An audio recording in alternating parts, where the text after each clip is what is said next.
मित्रों, मानव अस्तित्व के सूक्ष्म जगत को समझने के लिए चित्त से लेकर इंद्रियों के विषयों तक के इस प्रवाह को जानना अत्यंत आवश्यक है।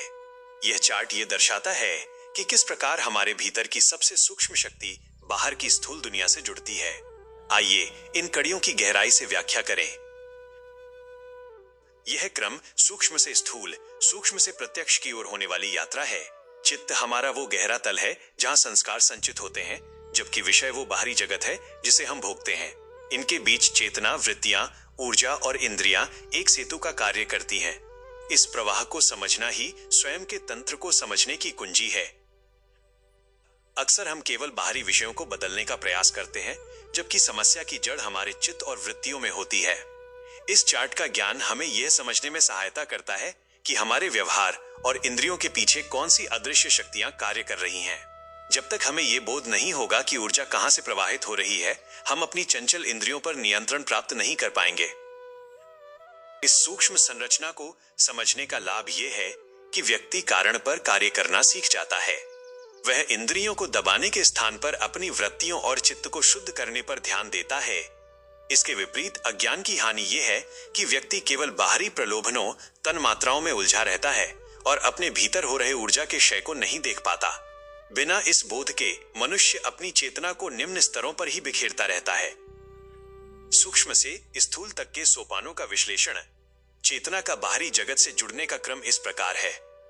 चित्त ये सबसे गहरा केंद्र है जहां हमारे पूर्व जन्मों के संस्कार और स्मृतियां संचित रहती हैं।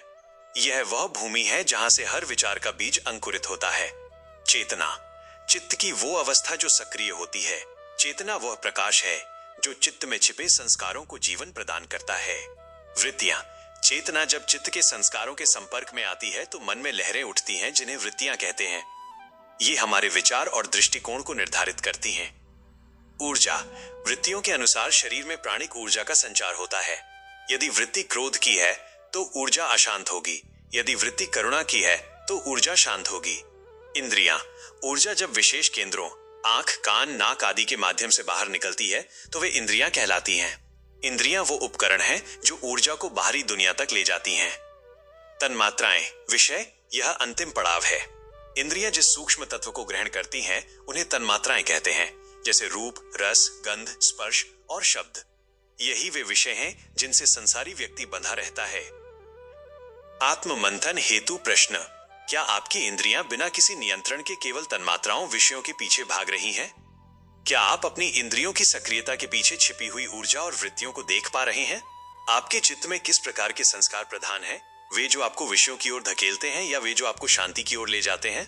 क्या आप अपनी ऊर्जा का उपयोग केवल बाहरी विषयों के भोग के लिए कर रहे हैं या आप इसे चित्त की शुद्धि की ओर मोड़ना चाहते हैं? आशा है कि यह सूक्ष्म चार्ट आपको अपनी आंतरिक कार्य प्रणाली को समझने और उसे व्यवस्थित करने में सहायता करेगा। विषयों में सुख खोजना केवल मृगजल के समान है। वास्तविक रूपांतरण तब होता है जब आप बाहर से भीतर की ओर मुड़ते हैं और अपने चित्त के संस्कारों को ज्ञान की अग्नि से शुद्ध करते हैं। अपनी चेतना को ऊर्ध्वगामी बनाएं। सादर विदा।